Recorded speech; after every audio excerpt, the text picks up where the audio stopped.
हर हर महादेव दोस्तों, कैसे हैं आप सब। चलिए शुरू करते हैं आज की कहानी। मेघा मेरी बचपन की दोस्त पटना आई है।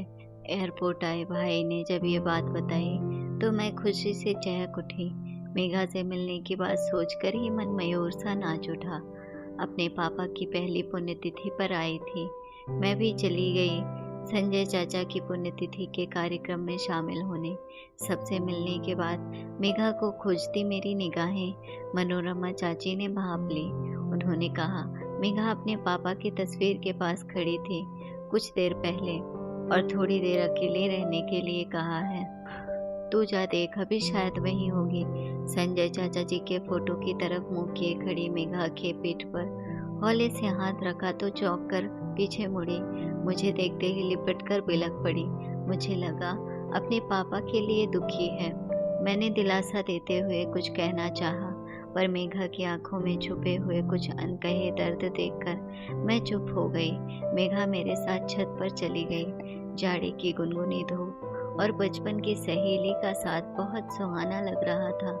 मेघा ने कहना शुरू किया, प्रिया तुम्हें याद है जब तुम लोग स्कूल से आकर खेलती थी तब मैं घर के काम निपटाती थी, क्योंकि मेरी माँ एक ऑफिस में क्लर्क थी और पापा एसबीआई में मैनेजर।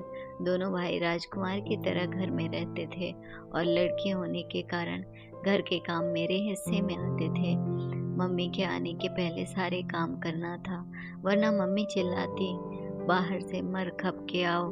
फिर घर में भी इतनी बड़ी लड़की, अपने खाने पीने के अलावा कोई चिंता नहीं। मेरा बचपन कब गुजर गया पता ही नहीं चला। अपनी हम उम्र सहेलियों को देखती, कैसे उनकी माँ उनका ख्याल रखती। तेरे बालों में तेल लगाती तुम्हारी मम्मी को देखकर मेरी आंखें डबडबा जाती। काश। और यूं ही वक्त गुजरता गया। अपने ही घर में अपने सगे माँ बाप के साथ मुझे कैसी जिंदगी मिली थी। माँ बाप के प्यार से महरूम, न जाने किस गुनाह की सजा मुझे मिली थी। पड़ोस की दादी कहती, जो मायके में राज करता है उसे ससुराल अच्छा नहीं मिलता। तुझे ससुराल इतना अच्छा मिलेगा कि तुम अपनी सारी तकलीफें भूल जाओगी बिटिया। ये उम्मीद की किरण मेरे जीने की वजह थी। शायद मेरे भी दिन फिरे। बीए का इम्तिहान देने के बाद मेरी शादी तय होने की बात मम्मी ने बताई। मैं ससुराल आ गई, आंखों में सुनहरे ख्वाब लिए। पति मेडिकल रिप्रेजेंटेटिव थे, बेहद रूखे स्वभाव के। अपनी जरूरतें पूरी करने के लिए सिर्फ मुझे याद करते। मैं शुभी और शुभम, दो बच्चों की माँ बन गई। आंसू सूख गए थे, जख्म नासूर बन चुका था। पति की नौकरी छूट गई थी। बेटी 8वीं कक्षा में थी और बेटा 5वीं में। धीरे धीरे पैसे खत्म होने लगे।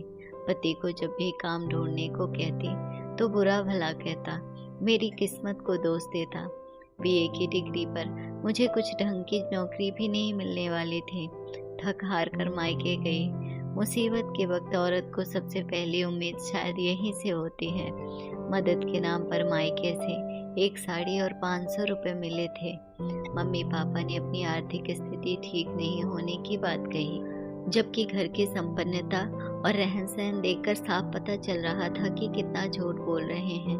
मम्मी ने जाते जाते कहा, बेटी अपनी किस्मत से सुख और दुख करती है। जो तुम्हारी किस्मत में होगा वही तुमको मिलेगा। हम लोग कुछ नहीं कर सकते। और उसी समय से मैं बिग बाजार में काम कर रही हूँ। समय निकाल कर एक बुटीक का ब्लाउज सिलती हूँ, साड़ी में फाल पीको करती हूँ, गृहस्थी की गाड़ी खींच रही हूँ। बच्चे पढ़ने में अच्छे हैं, मेरी तकलीफ समझते हैं, पर कभी कभी दोस्तों के ड्रेस, महंगे फ़ोन और रेस्टोरेंट में पैसे खर्च करते देख विचलित हो जाते हैं और मैं बच्चों को समझाते समझाते रो पड़ती हूँ। कभी अपराध बोध से भी भर उठती हूँ। जानती हो प्रिया, कितनी बार आत्महत्या का ख्याल आया, पर बच्चों का मुंह देखकर निकम्मे पति को भी पाल रही हूँ। तुम वजह पूछोगी? जवान होती बेटी और बाहर काम करने वाली निम्न मध्यम वर्ग की औरत के लिए एक मर्द जो उसका पति है, भले ही वो किसी काम का ना हो, पर इस पति और पिता का नाम के प्राणी का होना जरूरी है। कितना दर्द अपने अंदर छुपाए जी रही है मेघा। पिता की तस्वीर के सामने खड़ी मेघा अपना गुनाह पूछ रही थी। मैं आहत थी, आश्चर्यचकित थी क्या माता पिता ऐसे भी होते हैं? बेटी को भी 9 महीने गर्भ में रखकर उसी पीड़ा से माँ जन्म देती है जिस पीड़ा से बेटे को। फिर ऐसा अन्याय क्यों? और बेटियां तो पिता के दिल के बेहद करीब होती हैं। मेघा की बातें मेरे कानों में गूंज रही थी। कितना दुखी होकर अपने दिवंगत जनक की तस्वीर के सामने कहा होगा, आपको नरक में भी जगह नहीं मिलेगी। जैसा गुनाह आपने मेरे साथ किया है, मैं मायके से लौटते समय भाइयों और माँ से छुपाकर बाबूजी के फोटो को प्रणाम कर आंसू पोंछ लेती हूँ, कहीं वो दुखी ना हो जाए। मायके प्रवास के दौरान हर पल खुश रहने की कोशिश करते मेरे अनुज और छोटी बहन समान भाभियाँ माँ के गोद में कुछ पल सर रखकर भूल जाती हूँ।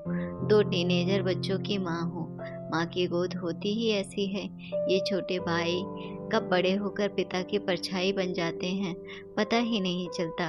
अपनी हर प्रार्थना पूजा में भगवान से मायके की खुशहाली, भाइयों के दीर्घायु की कामना करती मैं सिहर उठी जब मेघा ने आंसू भरी आंखों से कहा, ये लोग कभी खुश नहीं रहेंगे।